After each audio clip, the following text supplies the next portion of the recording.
Don't pass up this opportunity to win bragging rights for the rest of the year and win some fabulous prizes. Tickets are still available at Radio Karam's website, radiokaram.org. We'll see you there, folks.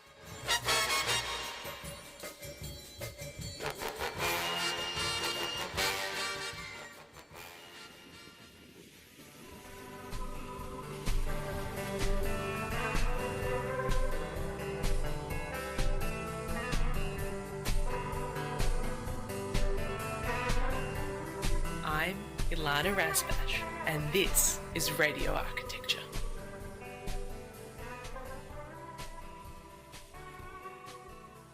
Good evening from beautiful Bunurong country. We are broadcasting to you live from the mighty lands of the Eastern Kulin Nation. Always was, always will be Aboriginal land. If you'd like to join the conversation this evening, as always, text us here in the studio on 0493 213 831, and welcome to everyone who's also watching us on the live stream. We are broadcasting live to YouTube as well as on the wireless tonight. And I'm so excited for this conversation. I've got Sonia Sarangi here in the studio with me, a director at And Ever, a registered architect, board member at Architeam Cooperative and Ausdance Victoria, Uni Melb sessional staff member and mentor to many, as well as a mum of two. She is the child of immigrants who then undertook her own immigration journey to Singapore and finally Melbourne. The duality of being an insider-outsider as a result of these multiple journeys is one that has deeply shaped her and her practice. Sonia's portfolio of experience, overseas and locally, cuts across a wide spectrum of architectural scales, from urban design right down to custom residential. Welcome to the studio, Sonia. So good to have you on the program. So good to be here. Thank you for having me. The first question I like to ask all my guests, now you're a listener of the show, so you do know this one, you do know what's coming, is what's your earliest memory of a building or place? I'm going to cheat a little bit because I think technically the first memory should be of an apartment in Dubai, which is where I was born and raised. However, what I would say is the first space that impacted me and that I remember is actually both my grandparents' house in India, where we would spend almost 3 to 4 months of our summer holidays. Remember, Dubai is a desert, it's really hot. So we'd spend those 4 months back in India with the two sides of my family. And so those two houses in my mind have kind of melded, and that's what I remember. And they're two just fascinating worlds and fascinating houses that I think, looking back now, I realize how much they've impacted me. So I'd rather talk about those. The first is my maternal grandmother's house. It is in a mid-sized town. It is a 2-story, I suppose you could call it like a attached house or a townhouse. And what I remember that was magical about this house is that it felt so open. And it felt open because the ground level was almost public in some sense. We had this huge veranda, which is a word that comes from Indian language, baranda, and a huge veranda that then led to my grandfather's law chambers. A living room that was actually more of a public living room, like it was where clients would come or neighbors would come. And then the rest of the ground floor had a back gate to the back laneway, and often the neighbors at the back would just use our house as a bit of a thoroughfare to go from that laneway to the main road that was in front. So that's amazing. I know. I remember that ground floor just feeling like if I wanted to go interact with people, that's where I went. And then you went up the stairs, and everybody knew that unless you were a member of the family, you didn't go upstairs. And upstairs was actually where we all really lived. That was our living level, not the ground level.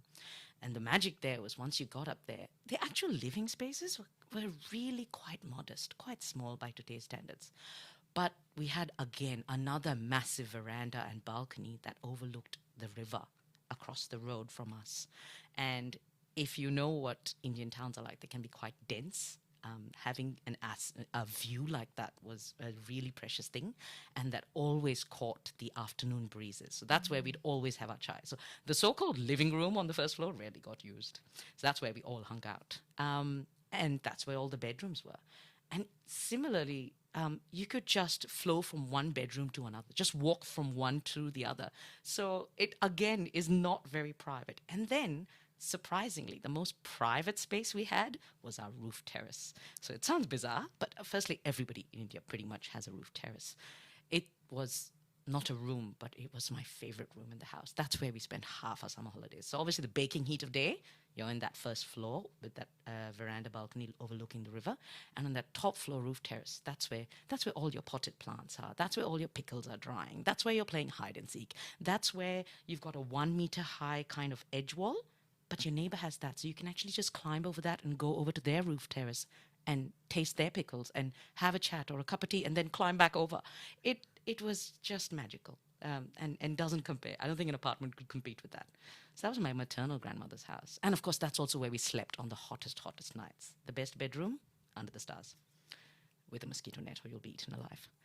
And then on the flip side, my paternal grandparents' place was in a village, and a very, very small village in comparison. Now, that was very different, because even though I've talked about that other house being so open and public in some ways, this was a whole little world unto itself. So there was this one street that goes through the village. It's an old street, and my grandparents' 5 brothers were given this one frontage. And they're a family of lesser means, and so the one of the older brothers who had a shop got the bit of land closest to the street and had his shop facing the street. And then after that, you can imagine each brother, one after the other, had their dwelling. So you had to go through one to the other. So, and there was this literal space on the side of the plot that was still part of our plot, where barely 2 people can walk next to each other, and you go past each doorway. So I remember when I'd arrive to visit my family, you just met every house. It would take about 40 minutes before I got to my grandparents' house, which was at the end. And their plot was at the back, and it faced onto a forest. So it was like a little village in that sense. So all these little slices of cake, one behind the other, each house for a brother and their family. And yeah, and that narrow space then opened out onto a wider uncovered veranda that everybody just spilled out onto. So in the houses themselves, the house itself of my grandparents was very simple. Again, just rooms, very clear, simple rooms, modest rooms off that common space. And even though it was so pragmatic and nowhere near as grand as my other grandparents' house, I remember it feeling very joyful, because even though there was not much money, there was still moments of ornament and detail that every house took great pride in, whether it was a pattern on the floor right near the entrance, whether it was the wrought iron grill, whether it was the pattern of the thatch that would be on one of the ancillary rooms. It was just, there were so many little moments I remember in that house. And so when I think about those homes, I realized quite early on, I was realizing how powerful that collective experience of home is, that goes beyond just your immediate family unit. And yeah, I think those 2 homes just deeply, deeply have shaped me. And the home that offers public space, so generous and so amazing. Was there a dominant colour to these? I'm trying to visualize them. It's funny that you mention colour, because the one thing I would definitely say is we love colour. And there is no permanence to color. Like, I think my maternal grandparents' house has over the years been orange, green, yellow. Like, do you know what I mean? It was almost like a tire that would change with years. There's not this idea of permanence. And then with my paternal grandparents' place, I think there it was always the decorative elements that changed color. So the house, again, a family of lesser means compared to the other side of my family. So money's tighter. So you can't change the whole color. So you would often just change the elements as the festivals would come and go. Beautiful. Yeah. And I saw how much could be done with very little. These are very still very, very modest houses. Concrete frame, brick and fill, not complicated at all, made by completely untrained labor. Yeah. Incredible lessons and really measures of good architecture as we're in our modern day in Australia being pushed harder and harder and harder to deliver good outcomes with stricter and ever restricting budgets, aren't we? You didn't mention which part of India was this in?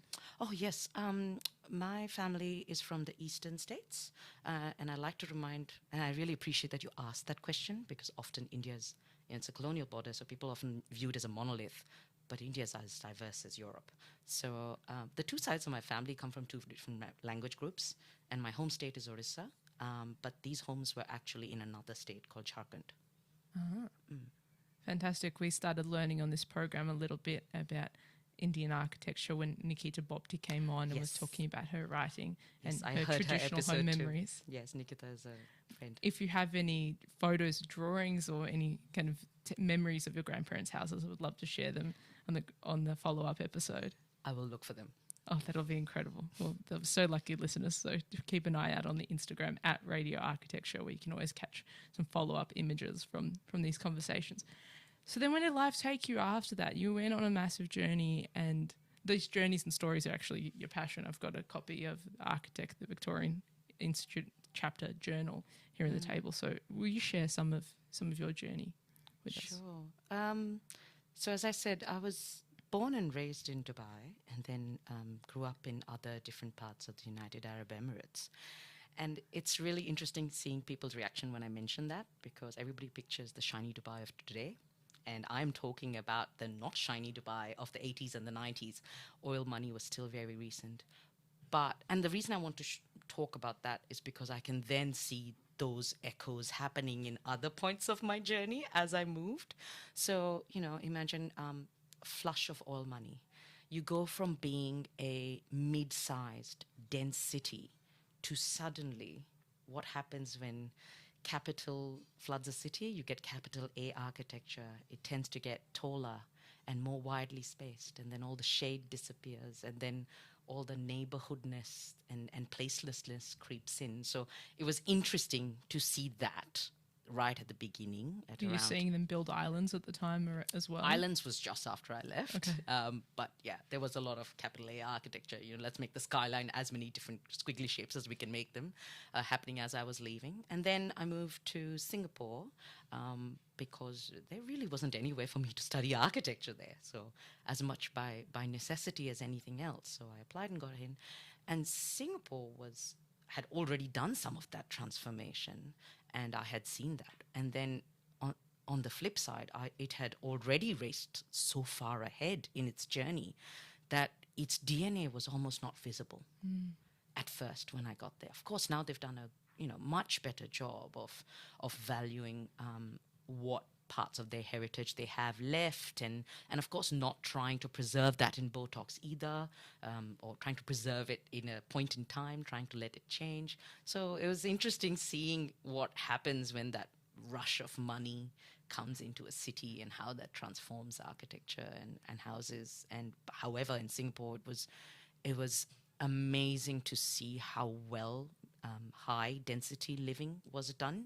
I had in Dubai only lived in medium density, and India is also primarily medium density. People tend to think of the cities, but the cities are a drop in the ocean. Most of the towns are medium density. And so seeing that done well was fantastic and really a learning experience. Particularly all the public housing and government housing in Singapore is government-driven developments, high density, really high quality, incredibly livable, right in the centre, epic amenity. Seems so pertinent to what we're dealing with now, isn't it? Yes, and very dignified living. Yeah. So then coming to Melbourne in 2006 and then witnessing some of those transformations happening in Melbourne and seeing some of the same mistakes being made in a very different climate, in a very different setting, but the same mistakes, So it's been interesting to be able to see these patterns. It's been a real privilege to be able to witness these patterns in different parts of the world with different climates, different cultures, and yet the successes are very different but bizarrely the mistakes are similar. There's lessons of hindsight.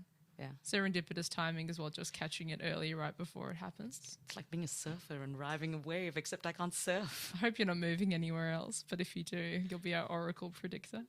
This is it. These have sunk roots now. Melbourne's home. Melbourne's home forever. Yep. Why architecture?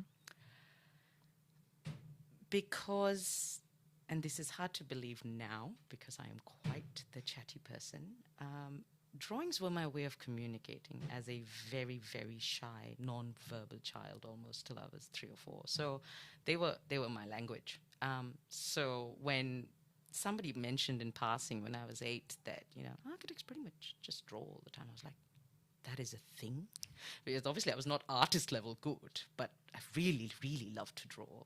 And so naively, that was the first germ. I just want to draw forever. And of course, you know as much as anyone else, that's not all that we do. Yeah. But beyond that, it was just this constant, every time I would go somewhere or visit someone's house, the sensation was visceral. Space was something that I felt always powerfully affected me, even if I didn't know how to draw it down. Interestingly, I can still draw all those houses from memory. So just being aware of what that sensation does. And then lastly, when you really get to the pointy end of uni and going, well, do I really want to study this? Every time I thought back to everything that mattered, every moment that mattered, all I could recall was the setting that was in. And what, whether it was a house or an office or a restaurant. And I thought, this keeps coming up. My brain is trying to tell me something. Maybe I should give this a shot. No architects for miles in my family. That's a super powerful analogy for me on why buildings are important and why architecture is important and why good design and high quality outcomes are important, because our heart and our memories stay in those places and we create memories in those places. Yeah, this is a crude analogy, but I've often thought of architecture as this container for our lives. And that's why I think we get so attached, right, to those childhood homes, because it becomes like, if you assume a typical family unit is 4, it becomes this 5th character almost. Absolutely. That's why I like to ask it as my first question. I also like to get to know people a little bit more in their beginnings and how those moments unfold. How old were you when you came to Melbourne? A very fresh-faced 26, I think. So the bulk of your career was here. Bulk of my career has been here. Professional career, yes. What charged your passion for advocacy? Having worked for a large practice in Singapore and then actually for a small practice for a small company in Melbourne, I just realized that at both ends of the spectrum, the ability to impact people is still quite limited. Unless you are doing very public projects, your Fed squares, your university buildings, those kind of things. And I know how impactful architecture can be, but I didn't want my impact of me or my practice to be limited to just the buildings I made. And so it made sense that, yes, your buildings are your impact, but the advocacy means you get to impact not just stone and concrete, but really breathing, living human beings. And so I think I've just as a result been drawn to advocacy that is always collectively focused. Mentoring, of course, is one-on-one, but that ability to impact a lot of people is just, honestly, it feels selfish sometimes because it feels so good. Well, it's a symbiosis, right? They say theoretically there's no such thing as altruism because you still get something back out of it. But it's about bettering our profession, improving our profession. Yes. And thank you for all the work that you do, but we are going to discuss that and unpack that. Okay, sure. In particular. What was the first advocacy project? What was the first step? I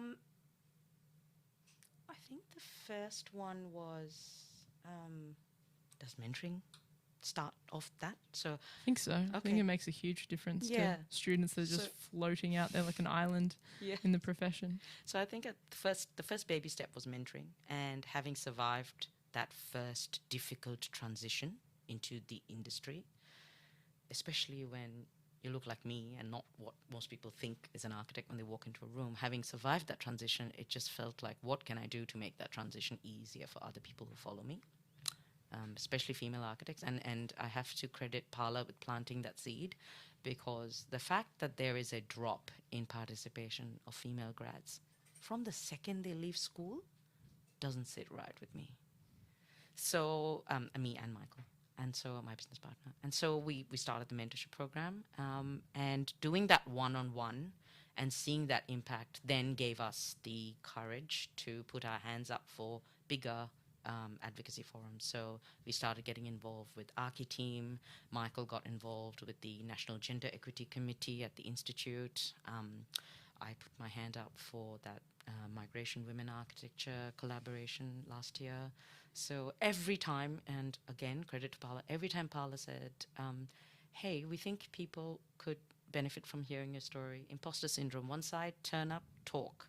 And the number of people that have said that just having someone be honest about the difficulties and the challenges and the transition has given them courage. I think that means that then gives me the courage to keep advocating. And yeah, You hear how impactful something is. It's just that fire to keep going, isn't it? What's one of the most surprising things that you learned through the mentoring process, through this mentoring relationships? The surprising thing I learned is that our profession is a lot less egalitarian than the values it pretends to espouse. It has been quite sobering hearing some of the stories that have been shared in confidence, and that has put the fire in my belly even more to continue this advocacy, because there is a tendency to laud ourselves, pat ourselves on the back for tiny, tiny gains when the destination is so, so far. We are constantly losing our best minds, and that is not okay. No, it really, really isn't. Absolutely not. And really, women's participation is approaching parity now in the profession, but we're still not quite there from the data we're seeing. No, and then when you add in the double lens of gender and diversity, the picture gets very grim very quickly. Yeah. Tell me about this article. So for those who are watching in the live stream, you can see I'm holding up my edition of the Architect Victoria, which is the Victorian Institute of Architects Victorian chapter journal that comes out. And this was a fabulous edition called Migration Women Architecture that contains stories, essays, and together with Helen Duong, you did an interview. Yes, with Ellie Giannini, who is one of the, I suppose, most senior migrant architects that we have in the community. And it's, I'd recommend everybody go and read her insights. I was very lucky to be part of that team of 5. And whilst that is a beautiful publication with amazing stories, I think the biggest reward is seeing this growing sense of collective emerge in the eyes of those contributors, to see their value reflected back to them, to see how much the built legacies they've come from have applicability and depth to this context, because it is often unfairly dismissed. And then to also see reflected back to them how excellent their lived experiences are. So, this is even before they were trained as architects, and how valuable that is now to their careers. It's been fascinating hearing the conversations from other people about the conversations this has generated. And I really hope by seeing those collective of 30 contributors that more people can be who they can finally see. And an amazing group telling their stories and encouraging others. And it's actually a wild, very pertinent example. They always say to us when we were students that the more life experiences you have as a student, the more you do, the more you see, the more you travel, the better your graduating thesis project is going to be, the better your major project is. Yes. How come that idea does not transpire onwards, doesn't carry through and transcend into practice, where the diverse lived experience of all people, as you say, is not being heard and valued? Yeah, I think it is because we tend to innovate and love our projects more, but we do not tend to innovate how we run our practices.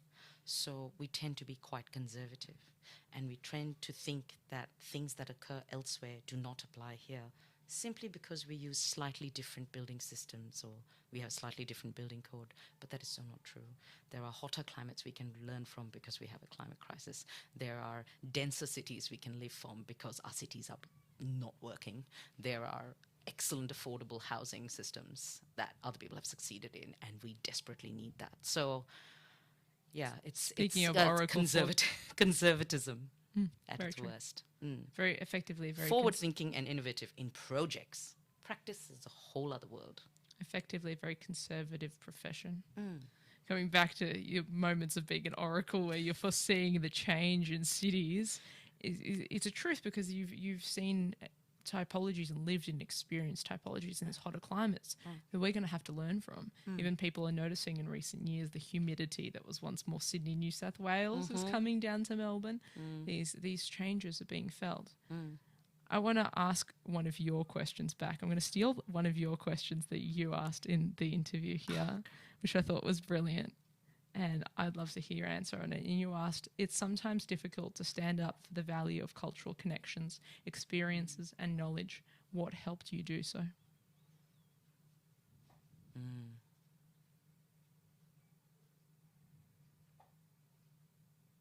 Becoming a parent. Because I realized if I wanted things to change by the time my children were adults, I needed to have started yesterday. Wow. Yeah.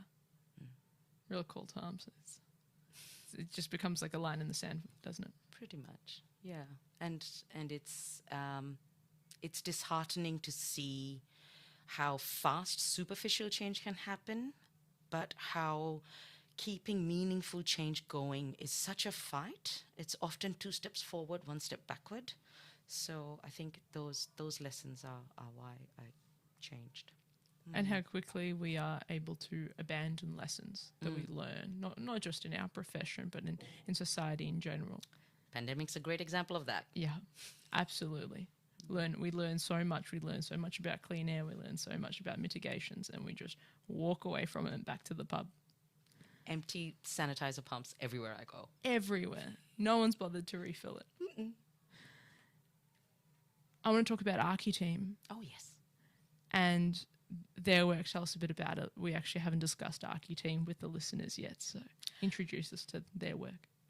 I'll start with Architeam starts with A and awesome starts with A. Architeam is awesome because it is a collective, and it's now almost a collective of 1,000 people.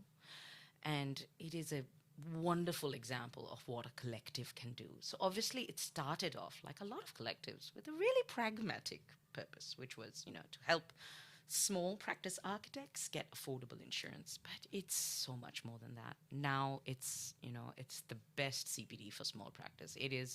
Its sole purpose is to help small practices, which we know are the vast majority of the profession and also the coal face of the profession. I mean, that's where most of the public really interacts with an architect. Most of the public rarely interacts with a large public architecture practice. They just perhaps interact with their buildings. So that kind of contact point with the public. And so, yeah, we hold CPD, we have insurance, we have a biannual conference, which is really focused on small practice. And and then it's everything we do, whether it's even research that we've undertaken, all is about how do we help that little guy running his sole or small studio thrive. Fantastic. And we started just from a very pragmatic need to now becoming a community.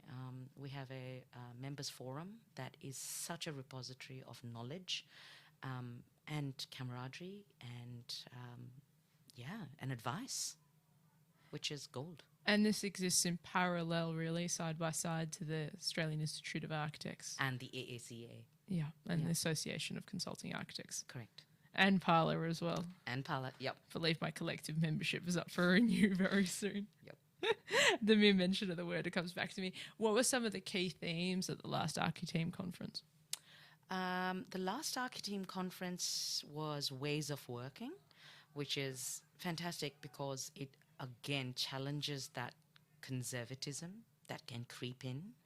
You know, there's this, again, tendency to innovate in projects but not in business models. So we wanted to give small practitioners that courage, going, you know, you're small but you're pretty mighty, and you can actually pivot your business at any time and focus and adjust. And by giving them all these stories from other allied practitioners, and we always have a focus on not only just the lovely pretty picture side of things, but the nuts and bolts, the business, the bottom line, the what are other industries doing, let's not be in our silos. So those are the things that I think are part of the DNA of Architeam conferences in general, and the last conference definitely made sure it had elements of that. Amazing. Because time and time again, guests on my program talk about how there's not enough business knowledge and business acumen being offered to professionals in our industry.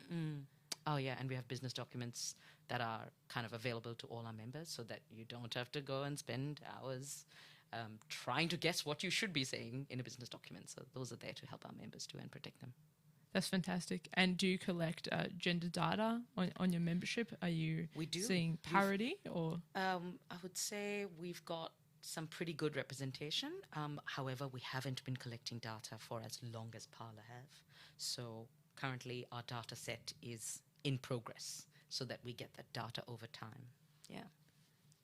What do you wish practices who are big employers or just employers in general, be they have one staff member or multiple hundreds, knew about supporting some of your colleagues that have contributed to their stories, supporting migrant women, supporting people with diverse lived experience? Firstly, I would hope that they would change their hiring processes to begin with.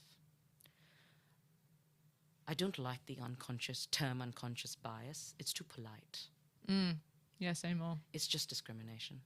And so unconscious bias is a way of saying, oh, I'm not really doing this actively.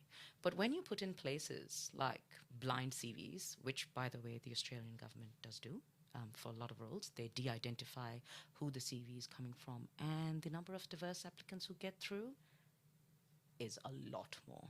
So I would really, particularly, I know large firms have the ability to lead this because they have HR teams. Small practitioners, a bit harder because the person sending the email is in your inbox. But there is tons of research out there talking about how bias works. And so you're not even inviting a lot of them to the interview table.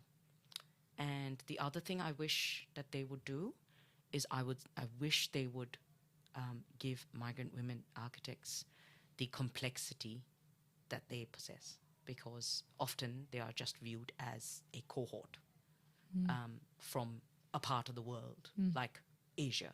How ridiculously diverse is Asia? Climatically, from the way people build to the materials they use, it's just not fair to deny people their complexity, and you're never going to encounter them if they're not going to get through your filtering systems. So be curious. Be curious about their built knowledge. That's the main ingredient in innovation. Yeah. That curiosity. Yeah. And it's fresh ideas. It's new ways of looking things. Now, I can understand sometimes this comes from a bizarre place of fear, of difference. But that's how innovation happens, when you're willing to question why. And just because someone's questioning doesn't mean they're rejecting existing ways of doing things. It's usually coming from a place of, how can I make it better? So there's nothing to fear there. There is a genuine desire to contribute and to let them contribute. There is a lot of gatekeeping. And so you will see in the issue, as well as elsewhere in the profession, a lot of them do not make it into the profession. We are losing a lot of our best minds to project management, to statutory planning. Client side. Because the stop sign is loud and clear. And you can only manage so long without being invited to the table. And then, of course, it's compounded when you look at the profession and go, there's hardly anyone like me out there. And that's what we were hoping to solve with this issue too. What's been some of the feedback? I can try to share a story that one of the contributors told us.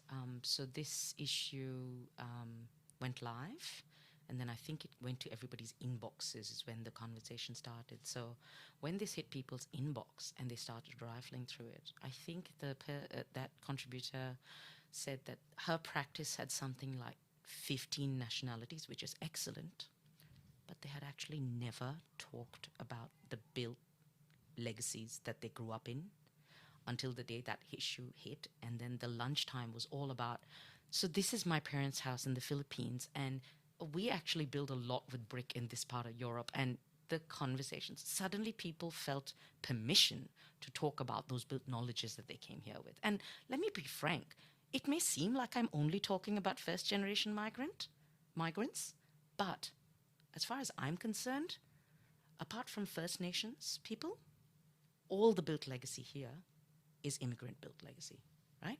Yeah. And there is First Nations built legacy, but we do not have that knowledge, and there are people trying very hard to share that, and yet we do not automatically have a right to it. So we need to make the effort to get to know that. But all built knowledge in this country is immigrant Imported, yeah. imported. Yes, that was the word I was looking for. Thank you. Absolutely. So what is there to fear? Exactly. Nothing Mind but you, fear itself. some of the original one was very badly suited to the climate, but it's all right. We can retrofit them now. And we often talk about, oh, there's these great ideas, there's great solutions, and it's brought up and then it's left. It's sort of left and then walked away. It's raised as a novelty and not engaged with and not connected with. When we have so many resources, so much information, so many colleagues that have lived amazing lives and stories. Yeah. I mean, if you look at any immigrant built culture that's come in, so you have the Italians and the Greeks from the post-war, and then the post-70s white Australia migrations, there's always been initially othering, and then over time an appreciation of what they bring. I'm sure I'm not saying anything wrong when I say, hands down, we have awesome concrete in Melbourne because we have the Italian community in Melbourne. Do you know what I mean? Yeah. They brought that knowledge here.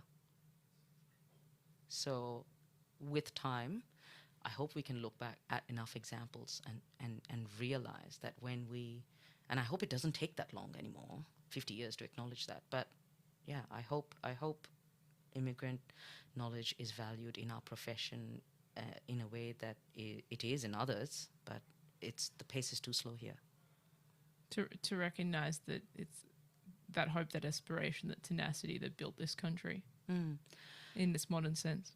I don't think anybody can really understand what the immigrant experience is like. No. It's like having your whole world turned upside down, and you can, and it is really transformative. And so a bit of empathy, a bit of curiosity would go a long way. Yeah. I was the first one in my family to be born in Australia. And even I can't understand it in that way, even though I was raised with stories and raised with, mindsets and experiences. Yeah. But you would still have the lived sensation of those spaces, right? Yeah. That your family created. So it's kind of DNA, but isn't. It is. It is. It permeates. Yes, It does. permeates. And some of course, those challenges that immigrants face gets also passed through to their children and the children onwards, and the generations continue. Correct. And, Yeah. and it carries with us and makes us better, makes us more knowledgeable. And we are a lot more diverse as a society than we are as a profession. If we're not diverse, how are we catering well for the people who then come and visit and occupy our buildings? Why is there this big mismatch? It's often in briefs are written asking for diversity and asking for spaces to represent diverse populations, particularly in outer suburb local councils that have very diverse demographics, growing populations. They're procuring public architecture and they're asking for this diversity. What to you does that mean to have a space that is culturally safe for people of diverse backgrounds? Something that goes against the very nature of what architectural training is, which is to hang back. there is a tendency often when we're doing that to over-design. The most safe spaces are where you let go a little bit and you let people have a bit more ability to read things multiple ways. And when I say to use multiple ways, I do not mean moving walls and seats. Nothing needs to move, but we need to allow people to occupy space in different ways. So that ability to not go that last mile goes against the very fundamentals of how we are taught at architecture school. Yeah, that's which it. is design that detail like your life depends on it. Design down to the last doorknob. Yeah, and I feel a bit like Voldemort saying, no, let go. Let go of that last 1:5 and let that looseness creep in. And that's when people go, well, actually, yeah, when I think of verandas, I think of how much it lets me just sit and observe. Why is there so much that must always face outward but doesn't let me face other people, for example? Those looseness things and allowing for those. So there's always outlook designed, but often there is this tendency to avoid people looking at each other. Why? Let them connect. Allow choice. Allow choice. I've always felt the answer might be about choice. Looseness is a crude way to put it, but choice is right. And letting people pick the experience that feels right for them. Being less prescriptive about the seating has to be fixed and it has to be here and it has to face that way. And correct. And, that having a lot of different materials or colors is not somehow tacky or something, because people will connect to different materials and different colors. You don't have to absolutely, slather it in a mishmash, but give people the way to read things differently based on their own experiences. Most cultures connect to colour. It's a Western Anglo-Saxon tendency to search for the white on cream on beige on eggshell. I don't think I can comment on that. I do love colour, though. I love colour. I go on about it on the program a lot, and I make a few jokes along those lines about wanting to reject the plainness, because I don't think it represents us as people, as a society, our own passions and interests. That was one of the first things I loved about Melbourne, which is the graffiti culture, because not only is it colourful, but it's not permanent. So I love the idea of colour also not being permanent. Why? There's a billion shades to choose from. Fall in love with another one in a few years. I love that. You're giving all us permission to be crazy with our wall paint. We don't have to commit. You don't have to commit, but if you do commit, that's okay too. If you love sanding, you can have a different colour every couple of years. Why not? You had to hear first permission from Sonia. That's more sustainable than having to rip out wallpaper. Exactly. Easier ways for a facelift on the home. I want to talk about some projects with your practice endeavour that you're a co-director with Michael Smith, who was a previous guest on this program. Also a very passionate advocate. He does a lot of writing, so listeners, if you haven't caught that episode, tune in. What are some of the big ideas that drive the work of endeavour and light your passion as a practice?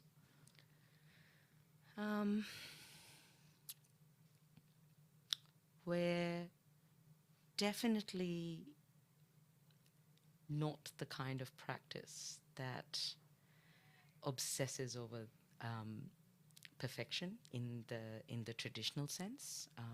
That, what did you say, choice, that looseness is something we love to give our clients and our projects. And I think the lightness of touch is something that I keep coming back to. I just hate over designing for people, for briefs, etc. And also thinking about the big ideas, So for example, with all this talk about culture and advocacy, etc., we recently did a fit out for Original Chaiko, which is a shop in Vic Market. And, this is not to criticize, but often when migrant cultures are moved overseas, there is this tendency for freezing culture at a point in time. Then you see very kitschy representations. That is not a criticism. That is often a way to cling to home. But what I really wanted to do with that project, what we wanted to do with that project, was move the reading of that culture, which is South Asian chai making culture, forward. And we go, how do we take that bigger idea? So we're a small practice, but but we're not afraid of taking big ideas and trying to squish it into a little fit out in Vic Market. So we said, right, what do we do? How do we avoid kitsch? How do we go South Asian modernism 2.0? You know, because people tend to think of Asian or South Asian architecture as just traditional and vernacular and all those, history related terms. But these are breathing, modern built legacies too. And so we said, right, how do we do that? We still keep color because that is DNA. So we've got electric blue, we've got terracotta chai. Once bounces off the other. And then we've gone for the very powerful, simple geometry of the circle, the sectional pretty much view of a cup of tea, which is what you look down when you look at their best product. By the way, hands on heart, even if they're not my clients, best chai in Melbourne, Big Market, go there. So started from that. So those elemental things and the power of color and just a very light touch, like in the sense that we know how tough a time retail has had through the pandemic. We made sure that fit out, for whatever reason, whether they grow too big or they decide this is not the venture for them, that can be completely dismantled and repainted, and that's it. Nothing gets chucked. Yeah. Does that make sense? Yeah. This idea that you occupy lightly, do not fix too strongly, do not do that. I think that was those big ideas that we crept into that little project. Doing a lot with a little, back to your first point. Pretty much. And smartly with money, because budgets are tight on those things if you know what retail fit outs are like. And then the other project I'd like to talk about, which is again trying to think about the bigger picture, is we recently completed a clinic in Caulfield. It's a psychiatry practice. And, just reflecting back on the coal face or the everyday interaction of most of us with healthcare is not big hospitals, which are awesomely designed, but it's actually your small practices. And it's just astounding how grim a lot of them can be. And to be fair, they are there to service a need, not to provide, an awesome experience.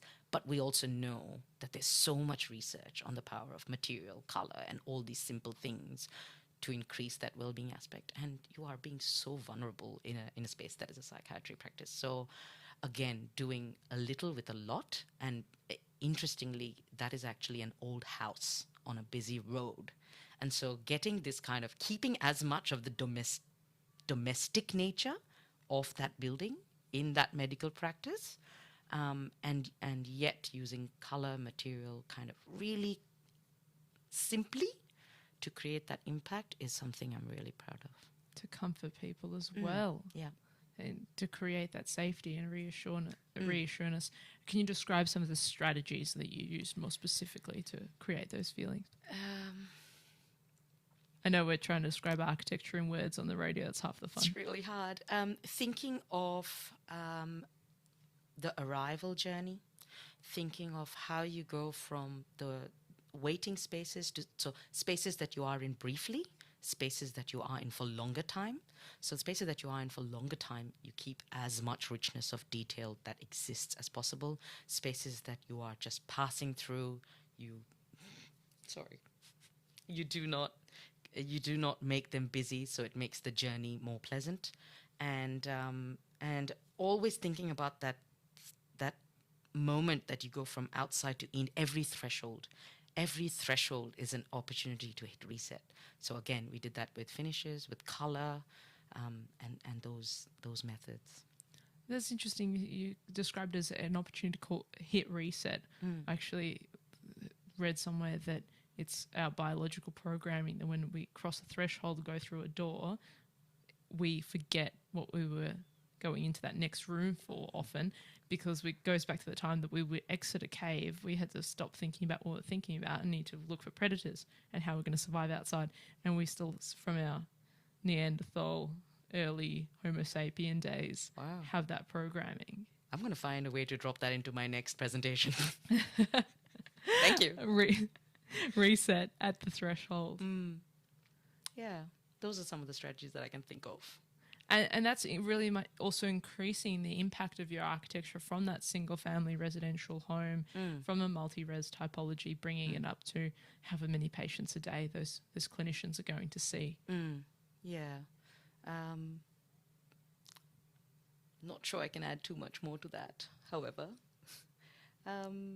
Let's But again, it comes back to impact, right? And Yeah. so what was really fun about these two recent projects, and even though we love residential and, you know, it's so wonderful to be able to work closely with people, is the ability to just impact a lot more people out there and give them, whether it's a pleasant moment of care or whether it's to give them this moment of pride or excitement about seeing a culture in a new way.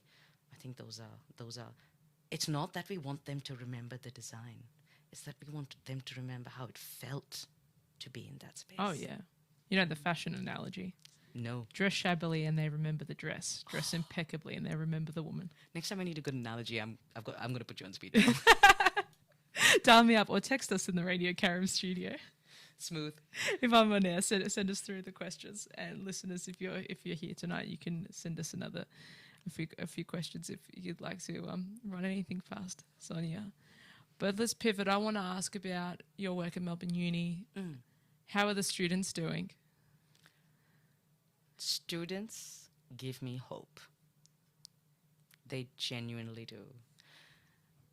I also feel very old when I'm around them. But they give me hope because they are a lot more willing to question how practice is run at the moment.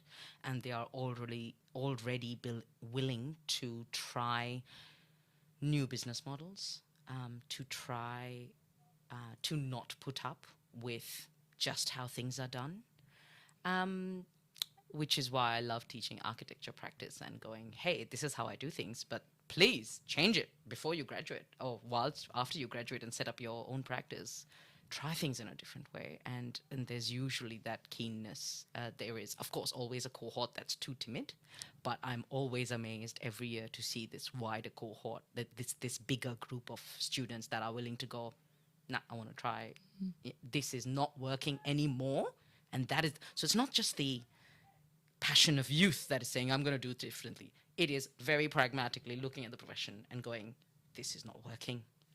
I have to try new things. So I love that about teaching. Architecture practice is one of the subjects I teach. The other thing I love teaching at Melbourne Uni is a subject called Asia Pacific Modernities, because it allows, circling back to that publication, presenting a very different perspective of the built legacies in Asia and the Pacific, such as Japan, Indonesia, Sri Lanka, India, Pakistan, all these countries who have a long history of modernism, and beyond that, that really is not talked about and is often willfully ignored. Not just here, pretty much everywhere. Most immigrants will have a lot of experience of modern architecture and often come here and be surprised at the lack of some of it here. Including best architects.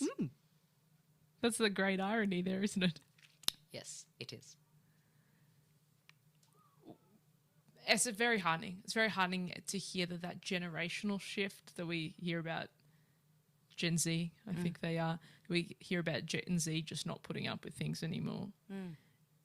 Is coming to architecture, which is last to change probably from a cultural shift perspective, and then that is coming through in our students as well, and that there's an upward tide from the students as well that are not looking to accept If you things think that have about been it, working. if you think about it, they're about to be handed a hot mess. Yeah. On multiple levels. And I don't just mean practice, right? Yeah. They've got to live through the climate crisis for longer than I do. So it makes sense. It makes sense that they would be the ones to lead that. They have no choice. And necessity is the mother of invention. Finally got my analogy right. It's a very true one.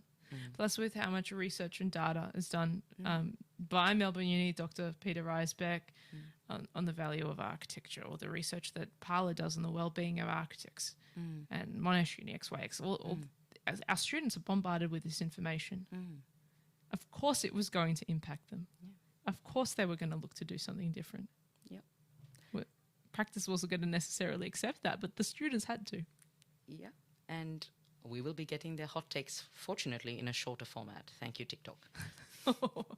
Yeah, the one upside of that app, hey. What is your prediction for the future of our profession? What do you see the next innovation might be? I will start with saying that it's not going to be AI, and that AI will just be another tool, and that we do not need to fear it. So Sweet relief. there was quite a bit of panic, I think, a year or two ago about the existential nature of our profession, and I think it is just a tool, and unfortunately, it can even replicate the biases of what exists. Yeah. So, gonna put that little beast and pat it in and tuck it into bed. So that's one prediction. Hopefully, I do turn out to be the oracle on that and don't have to eat my words. Other predictions, I think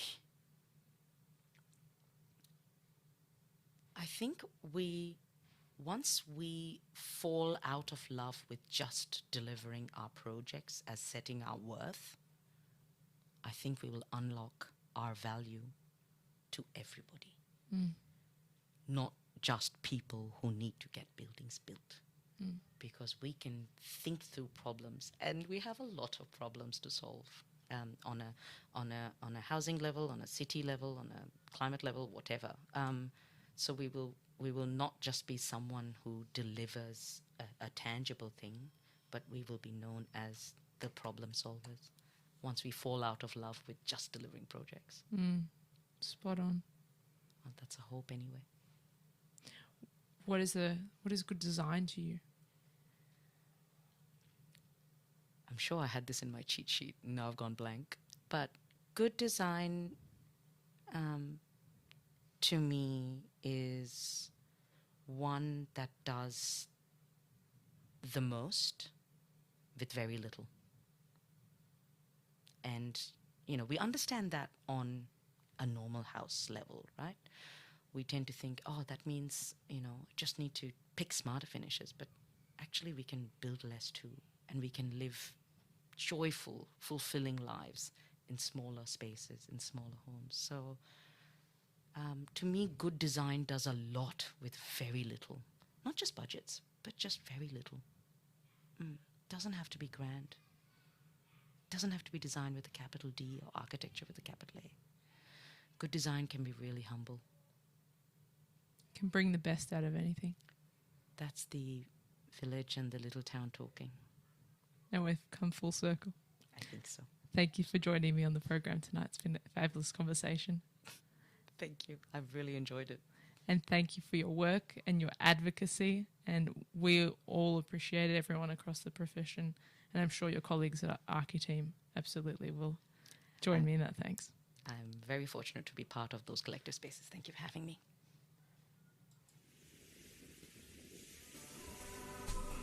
Thanks for joining me for another evening of Radio Architecture with Ilana Razbash.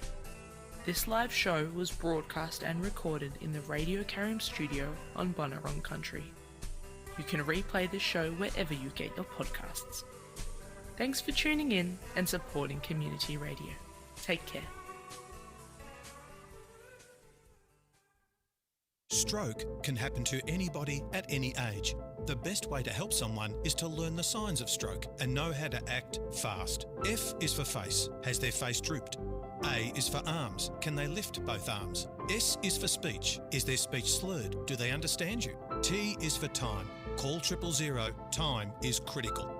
If you see any of these symptoms, act fast. Learn the signs of stroke and you could save a life. Go to strokefoundation.org.au/fast to find out more.